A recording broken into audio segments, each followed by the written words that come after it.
Hello दोस्तों, स्वागत है आपका क्रेजी क्रिप्टो मिंटू में। रिच क्वैक बहुत चर्चा है और सबसे ज़्यादा प्रॉब्लम इस बात की थी कि कमेंट भी उसी के ज़्यादा हैं। अब मैं ये नहीं कह सकता कि ये कमेंट कुछ लोगों ने मिलके किए हैं या जेन्युइन लोग हैं। देखिए, जो भी हैं, चाहे मिलके किए या जेन्युइन है, जो भी है, लेकिन मेरा रिव्यू जेन्युइन ही होगा और आप उसको जो है थोड़ा सा गौर से सुनिए। पहली बात तो ये कि इसको जो है क्यों लिया जाए, कोई वजह भी तो होनी चाहिए। पहले से हमारे पास इतने मीम कॉइन्स पड़े हुए हैं, इससे उनकी अब कम सप्लाई भी है, तो क्यों ना हम उनमें देखें कुछ अपना भविष्य। भाई, सोचने वाली बात है। अब इसमें क्या है, पहली बात तो ये 1 लाख ट्रिलियन की सप्लाई यानी कि 100 क्वाड्रिलियन। अब 1 लाख ट्रिलियन के लिए यार हम क्यों मगजमारी करें। आप एक चीज़ बताओ ना, आजकल देखिए ज़माना वो है जिसकी देखिए छोटी सप्लाई आती है और वो तुरंत $2-3-4 पे तुरंत पहुंच जाता है। देखिए, अभी आया था कॉइन एप्टोस, आया अभी, धड़ाधड़ लिस्टिंग हुई और आसमान छू गया। क्यों? सप्लाई बहुत कम थी। इससे पहले देखिए अपना एक रात ही रात में वो तो मशहूर हो गया, दब प्रोटोकॉल, वो देख लीजिए, सप्लाई कम। इससे पहले कई कॉइन ऐसे आ चुके हैं जिनकी सप्लाई कम और वो तुरंत पंप कर जाते हैं और वो कहीं ना कहीं देखिए आगे भी पंप अच्छा करेंगे। क्यों? सप्लाई कम है। उसमें कोई भी अगर वेल्स ज़्यादा खरीद लेगी तुरंत उसका प्राइस आसमान पे चढ़ जाएगा, या कोई भी वेल्स कितना भी ज़्यादा खरीद लेगी तो भी ये कितना ऊपर भागेगा। सोचने की बात है। देखिए, मैं अब सिर्फ सप्लाई पे बात कर रहा हूँ अभी, बाकी इसके बारे में और तो कोई बात कर नहीं रहा। अब यहां पर दिक्कत तो उसी बात की है कि सप्लाई ज़्यादा, इसीलिए देखिए मैं इस कॉइन को देख तो बहुत दिन से रहा था, लेकिन इस पर कोई बात नहीं कर रहा था। सिर्फ इसीलिए नहीं कर रहा था कि यार सप्लाई बहुत ज़्यादा है, इसके बारे में क्या बोला जाए, कहाँ ये कितनी लड़ाई लड़ेगा। लेकिन ये है कि चलिए कुछ जो प्लस पॉइंट है वो मैं आपको बता दूं। मैंने कहा ना, मेरा रिव्यू अपना जेन्युइन होगा, बाकी मर्जी आपकी है क्या करना है क्या नहीं करना। भले इसका कुछ प्लस पॉइंट देख लेते हैं। देखिए, पहला तो मैंने कहा ना कि ये 3rd लार्जेस्ट सप्लाई के मामले में, यानी कि इतनी बड़ी सप्लाई क्यों ला रहे हैं लोग, भाई समझ से बाहर है। जब हम छोटी सप्लाई से भी काम चला सकते हैं तो इतनी बड़ी सप्लाई का क्या मतलब है। जो भी है, स्टेकिंग अवेलेबल है, लेकिन वहां पर आपको जो है लगभग 2.5% फी आपको देनी पड़ेगी। ठीक है, 12% टैक्स लगता है, जिसको बाकायदा एक कैटेगरी वाइज इन्होंने डिवाइड किया हुआ है। लेकिन यहां पर एक सबसे अच्छी चीज है इस कॉइन में, वो है कि इसका बर्न मैकेनिज्म ठीक है, जो बर्निंग बहुत अच्छी कर रहा है। उसके लिए उन्होंने बाकायदा कि उसमें फंड रखा हुआ है, वॉलेट बनाया हुआ है। अब इसमें क्या है, 12% में ये शामिल है, यानी डेवलपमेंट के लिए इन्होंने 2% रखा हुआ है, और जो बर्न और पंप करने के लिए उसमें भी 2% रखा हुआ है। 4% रिफ्लेक्शन आपका होल्डर्स में जाएगा, जो इसके कितने हैं, 1,34,000 जो होल्डर हैं उनमें जो है 4% को रिफ्लेक्ट किया जाएगा और 4% आपका जाएगा लिक्विडिटी पूल में। तो ऐसे ये टोटल हो गया आपका 12% टैक्स। ठीक है, अब यहां पर इसकी एक प्लस पॉइंट ये भी है कि जो मेजर एक्सचेंज हैं जैसे बाइनेंस, कुकॉइन, हुबी ग्लोबल और आपका क्रैकन, कॉइनबेस, रॉबिनहुड, इनमें से किसी भी एक्सचेंज पर अभी ये अवेलेबल नहीं है, उन्होंने लिस्ट नहीं किया है। यानी कि लिस्ट ये इतनी जल्दी कैसे हो जाएगा, देखो सोचने वाली बात है। अभी तो अपना बेबी डॉज पड़ा हुआ है, फ्लोक्यूनी मैंने बताया वो पड़ा हुआ है, बिटगट मैंने वो बताया वो भी अभी लिस्ट नहीं हुआ है। तो जब वो कॉइन अभी तक लिस्ट नहीं है तो देखो इसको कैसे हो सकता है लिस्ट, अगर वैसे देखा जाए तो। ये क्या कहते हैं, तरीके से। और वरना तो आजकल ये हो रहा है कि लिस्ट कोई भी कभी भी हो सकता है। क्रिप्टो करेंसी है, आप ये कह दो कि ऐसा नहीं हो सकता, ये भी संभव है। कुछ भी हो सकता है, कहो तो बाइनेंस इसको कल ही लिस्ट कर दे, ये कुछ भाई कुछ चढ़ावा चढ़ा दें तो कुछ भी हो सकता है। लेकिन एक तरीके से जो कहते हैं कि भाई पूरे क्राइटेरिया क्लियर करो, तो उस हिसाब से तो इसका नंबर नहीं आने वाला। बहुत क्लियर कर दो, उसका नंबर नहीं आने वाला। और अगर इसने कोई जुगाड़ लगा लिया तो मे भी हो सकता है ये रातों रात 10 एक्सचेंजों पे लिस्ट करा दे। तो ये क्रिप्टो करेंसी है, कुछ भी हो सकता है। लेकिन मैंने वो बताया कि अभी इतने बड़े बड़े एक्सचेंज पर जो मैंने नाम बताए उन पर ये लिस्ट नहीं है, तो एक पॉसिबिलिटी यहाँ बहुत अच्छी है कि ये जैसे जैसे लिस्ट होगा तो पंप भी होगा। लेकिन देखिए, मीम कॉइन है, बाकी इसका यूज केस अभी कुछ नहीं है। इसके आप रोड मैप में देखिए, इसका व्हाइट पेपर उठा के देखिए, आप साइड पे जाइए, व्हाइट पेपर बहुत बड़ा है, आप देख सकते हैं, पढ़ सकते हैं। मैं उसको कहाँ तक आपको पढ़वाऊंगा। उसमें क्या है कि इन्होंने वादे इरादे तो बहुत किए हैं, लेकिन ये कितना टाइम से डिलीवर करेंगे ये तो देखिए वक्त बताएगा। अभी उस चीज़ को हम इतनी आसानी से नहीं कह सकते कि नहीं नहीं सब कुछ ठीक है। क्यों? इतनी सप्लाई लेके जो आया, अगर यही सप्लाई आपकी मैं कहता हूँ बिलियंस में भी होती कुछ तो भी कहीं तक ठीक था। लेकिन 1 लाख ट्रिलियंस का तो भाई ये समझ से परे हो जाती है कि वो इतने बड़ी सप्लाई के साथ कॉइन्स पर विश्वास करना बहुत टेढ़ा काम हो जाता है। चलिए अब इसकी सप्लाई की बात कर लेते हैं। मैक्सिमम सप्लाई 1 लाख ट्रिलियन यानी कि 100 क्वाड्रिलियन। ठीक है, सर्कुलेशन में अभी जो है लगभग 44,000 अप्रोक्सीमेट आप मान के चलिए थोड़ा सा डाटा, 44,000 ट्रिलियन अभी सर्कुलेशन में, यानी मेरे पास है, आपके पास है। और ये लगभग आप ये मान लीजिए, इसमें बहुत से लोग तो ऐसे हैं जिनके पास $1 से कम की सप्लाई है, यानी कि जो परचेज किया है वो $1 से $2 वाले ज़्यादा हैं। क्यों होता क्या, हम इंडियंस की, मैं देखिए मैं तो यही की बात करूंगा, हम इंडियंस में सबसे प्रॉब्लम क्या है, वो सस्ता देखते हैं।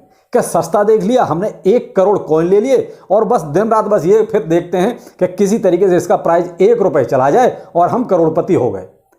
हमारी सबके इंडियन की सोच यही है कि सबसे पहले हम क्या देखेंगे, सस्ता कॉइन, उसके बाद ये देखेंगे 1 करोड़ कॉइन हमने उसमें से ले लिए।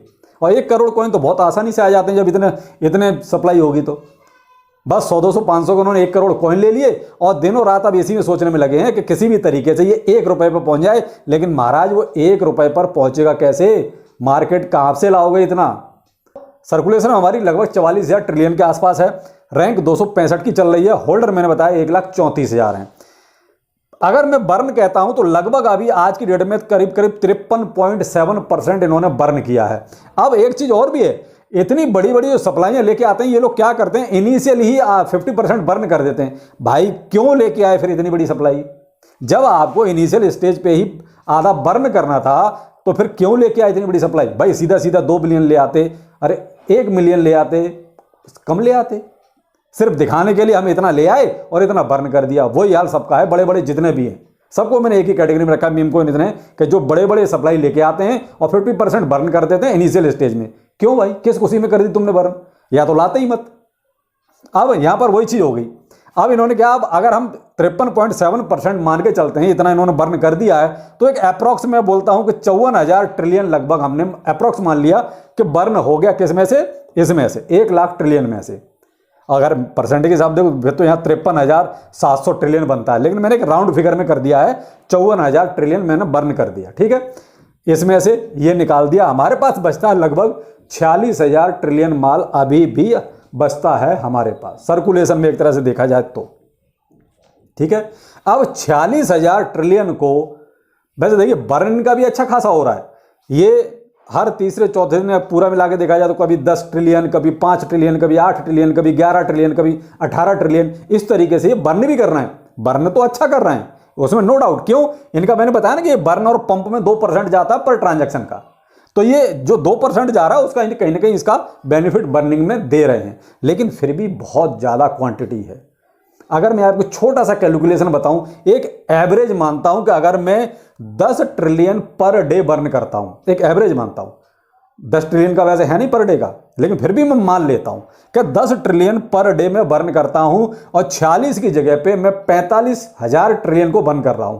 कितना, 45,000, यानी 1 ट्रिलियन मैंने माल फिर भी छोड़ दिया है। मैं 45,000 ट्रिलियन को अगर बर्न करना चाहूं 10 ट्रिलियन पर डे के हिसाब से, तो एक साल में मैंने जो है 3650 ट्रिलियन बर्न किया। ठीक है, 3650 ट्रिलियन एक साल में, तो उस हिसाब से लगभग मुझे 12.5 साल फिर भी लग जाएंगे। कितना, 45,000 ट्रिलियन को बर्न करने में 12.5 साल लगेंगे।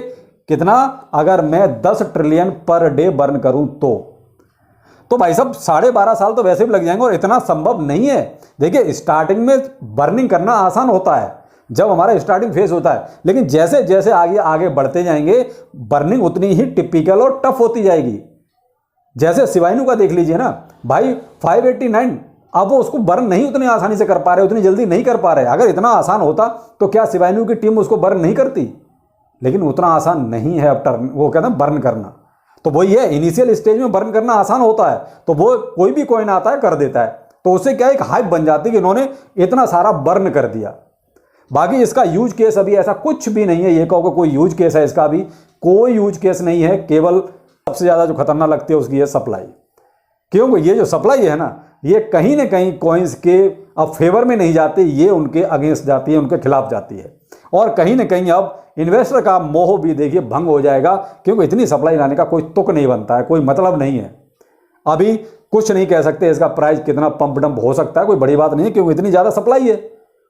क्योंकि सप्लाई जहाँ ज़्यादा होती है वहाँ पंप डंप के चांस भी ज़्यादा होते हैं, ये न मालूम कब बैठ जाए। भाई 87%, 88% तो अभी भी ऑल टाइम हाई से नीचे है ये।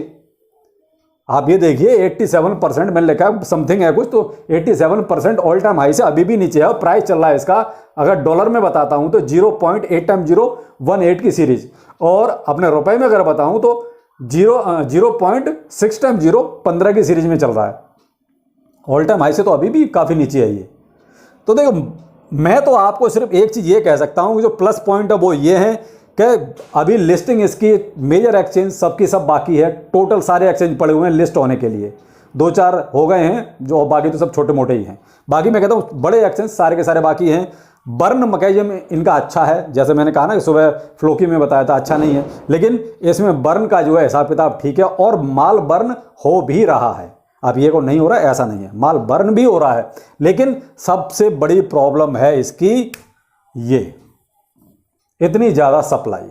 अब उसमें से मैंने बताया ना, अगर मैं 10 ट्रिलियन पर डे बर्न करता हूं तो भी लगभग 12.5 साल लग जाएंगे 45,000 ट्रिलियन को बर्न करने में। 1 ट्रिलियन को मैं छोड़ के चलता हूं तो ये है रिच क्वैक, जो मैंने कहा अभी किसी तरह का कोई यूज केस नहीं है, सिर्फ हाइप पे चल रहा है, हाइप पे उड़ रहा है। बाकी देखिए, मैं बहुत बड़ी बड़ी बातें करता नहीं, मैंने इसमें 1 पैसे का इन्वेस्टमेंट किया नहीं है। मैंने आपको प्लस और माइनस दोनों चीज़ें बता दी हैं।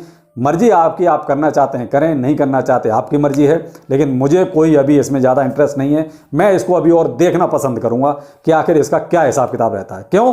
जिसकी सप्लाई ज़्यादा होती है उसमें पंप डंप का चांस उतना ही ज़्यादा होता है, जिसमें सप्लाई कम होती है उसमें उतना ही कम होता है। क्यों? बड़े बड़े आदमी उतना ही कम खरीद पाते हैं। अब इसमें क्या है, कोई भी कितना भी खरीद ले, लेकिन वहाँ मुश्किल ज़्यादा रहती है।